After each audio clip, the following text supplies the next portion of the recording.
Hi friends, ഇയാമാസ് കിച്ചണിലേക്ക് എല്ലാവർക്കും സ്വാഗതം. ഇന്ന് ഞാൻ ഉണ്ടാക്കുന്നത് ഒരു ഒഴിച്ചുകറി ചാറുകറിയുടെ റെസിപ്പിയാണ് കേട്ടോ. നമുക്ക് അപ്പത്തിൻ്റെ കൂടെയോ അല്ലെങ്കിൽ വെള്ളയപ്പത്തിൻ്റെ കൂടെയോ ഇനി അതേപോലെ ചോറിൻ്റെ കൂടെയോ ചപ്പാത്തിയുടെ കൂടെയോ പൂരിയുടെ ഒക്കെ എന്തിൻ്റെ കൂട്ടത്തിൽ വേണമെങ്കിലും നമുക്ക് കൂട്ടാൻ പറ്റുന്ന ഒരു കറിയുടെ റെസിപ്പിയാണ് കേട്ടോ, ഒരു ചാറുകറി. നമുക്ക് വളരെ എളുപ്പം ഉണ്ടാക്കാൻ പറ്റും. തുടക്കക്കാർക്ക് പോലും ഉണ്ടാക്കാൻ പറ്റുന്ന രീതിയിലാണ് കേട്ടോ കാണിച്ചു തരുന്നത്. അപ്പം ഞാനിവിടെ എടുത്തേക്കുന്ന ഒരു 2 തക്കാളിക്കാണ്. ഇതിങ്ങനെ ചെറുതായിട്ട് നമുക്കൊന്ന് അരിഞ്ഞെടുക്കണം കേട്ടോ. ഈ രീതിയിൽ വളരെ ചെറുതാക്കിയിട്ട് ഇതൊന്ന് അരിഞ്ഞെടുക്കാം. ഇനി ഇതിലേക്ക് നമുക്ക് വേണ്ടത് ഒരു ചെറിയ കഷ്ണം സവോളയാണ്. എൻ്റെ വലിയൊരു സവോള ആയതുകൊണ്ട് ഞാൻ പകുതി എടുത്തേക്കുന്നത്. ചെറിയ സവോളയൊക്കെ ആണെങ്കിൽ നമുക്ക് ഒരെണ്ണം മുഴുവനേ എടുക്കാം കേട്ടോ. അത് ചെറുതുപോലെ ഇതൊന്ന് അരിഞ്ഞെടുക്കണം. പിന്നെ ഒരു പച്ചമുളക്, എരിവിന് വേണ്ടിയിട്ട് ഞാൻ ഒരു പച്ചമുളകാണ് എടുത്തേക്കുന്നത്. നിങ്ങൾക്ക് നന്നായിട്ട് എരിവ് വേണമെങ്കിൽ 2-3 പച്ചമുളക് എടുക്കാം. ഇനി ഒരു ചെറിയ കഷ്ണം ഇഞ്ചി എടുത്തിട്ട് അത് ഞാനൊന്ന് ചെറുതാക്കി അരിഞ്ഞെടുക്കുവാണ് കേട്ടോ. ഈ അരിഞ്ഞതെല്ലാം കൂടി നമുക്ക് ഒരു കുക്കറിലേക്ക് ഇട്ട് കൊടുക്കാം.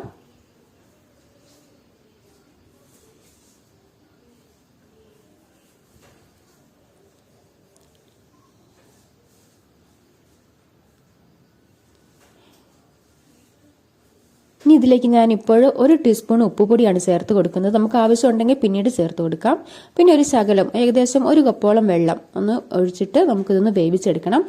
കുക്കറിൽ ഒരു 3-4 വിസിൽ മതി കേട്ടോ. ഇനി നമുക്കിതിനേക്കൊരു അരപ്പ് തയ്യാറാക്കണം. അതിന് വേണ്ടിയിട്ട് ഞാനിവിടെ ഒരു തേങ്ങയുടെ 1/4 ഭാഗമാണ് എടുത്തേക്കുന്നത്. നമുക്ക് നന്നായിട്ട് ഫൈനായിട്ടൊന്ന് അരച്ചെടുക്കണം കേട്ടോ. ഈ ഒരു പാത്രം അടുപ്പത്തേക്ക് വെച്ചിട്ട് ഞാൻ അതിലേക്ക് ശകലം വെളിച്ചെണ്ണ ഒഴിച്ചു കൊടുക്കുകയാണ്. ഒരു 2-3 ടേബിൾ സ്പൂൺ വെളിച്ചെണ്ണ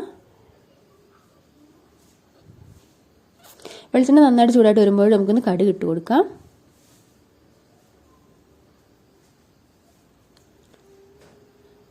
കടുകൊക്കെ നന്നായിട്ടൊന്ന് പൊട്ടി വരുമ്പോൾ നമുക്ക് അതിലേക്ക് ഒരു 3-4 ചെറിയ ഉള്ളി ഇങ്ങനെ ചെറുതാക്കി അരിഞ്ഞത് ചേർത്ത് കൊടുക്കാം.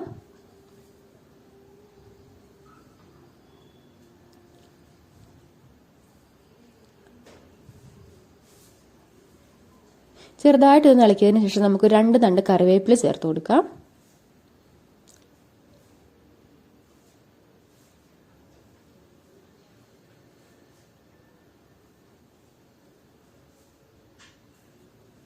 ഈ രീതിയിൽ ഉള്ളിയുടെ കളറൊക്കെ മാറി വരുമ്പോൾ നമുക്ക് ഇതിലേക്ക് പൊടികൾ ചേർത്ത് കൊടുക്കാം.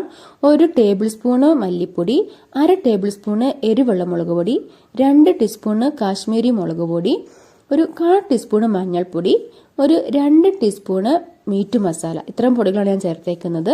ഇനി ഈ പൊടികളുടെയൊക്കെ പച്ചമണം ഒന്ന് മാറാൻ വേണ്ടിയിട്ട് നമുക്ക് ഒന്ന് നന്നായിട്ടൊന്ന് ഇളക്കി മിക്സ് ചെയ്തിട്ടെടുക്കാം കേട്ടോ.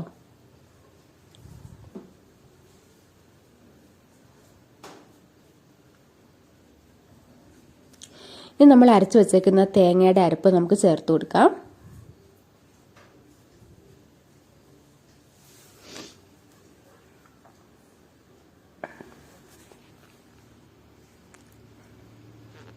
ഇനി നമുക്ക് മിക്സിയുടെ ജാറൊന്ന് കഴുകിയിട്ട് നമുക്ക് കുറച്ച് വെള്ളം ഒഴിച്ചു കൊടുക്കാം. നമുക്ക് എത്രയാണ് ആവശ്യമുള്ളത് അതനുസരിച്ച് വെള്ളം ഒഴിച്ചു കൊടുക്കാം. പക്ഷെ ഓർക്കണം, നമ്മുടെ തക്കാളി വേവിക്കാൻ വെച്ചതിൽ ശകലം വെള്ളം ഉണ്ടാവും, അതനുസരിച്ച് ചേർത്താൽ മതി.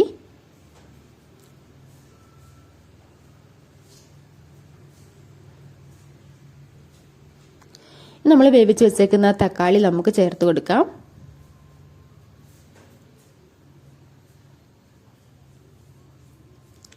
എല്ലാം കൂടി ഒന്ന് ഇളക്കി മിക്സ് ചെയ്യാം. ഈ സമയത്ത് ഇതിൻ്റെ ഉപ്പൊക്കെ നമുക്കൊന്ന് നോക്കണം കേട്ടോ. ഉപ്പ് കുറവുണ്ടെങ്കിൽ നമുക്ക് ചേർത്ത് കൊടുക്കാം. ഇത് നന്നായിട്ടൊന്ന് തിളയ്ക്കാൻ വേണ്ടി നമുക്ക് വെയിറ്റ് ചെയ്യാം.